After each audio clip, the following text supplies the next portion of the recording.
Hello friends, last వీడియోలో గోదావరిలో మన పంటి ప్రయాణం చూశారు కదా.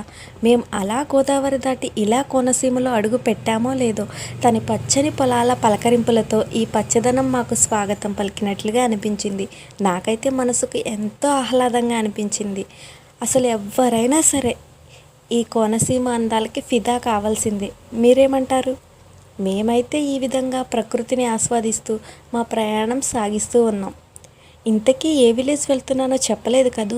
అరే చెప్తానండి, నాతో పాటు మీరు కూడా ప్రకృతిని ఆస్వాదించాలి కదా, అందుకని చూపిస్తున్నా. ఇంతకీ మేము ఏ విలేజ్ వెళ్తున్నామో తెలుసా? మేము తీసుకునే సడన్ డెసిషన్లో ఈరోజు మాకు అంతర్వేది ప్రయాణం. ఆ లక్ష్మీ నరసింహస్వామిని దర్శించుకోవడం కోసం బయలుదేరామన్నమాట. ఈ విధంగా మేము ప్రకృతిని ఆస్వాదిస్తూ ఆ లక్ష్మీ నరసింహస్వామి సన్నిధిని చేరాం. వీడియోని లైక్ చేసి షేర్ చేయడం అసలు మర్చిపోవద్దు.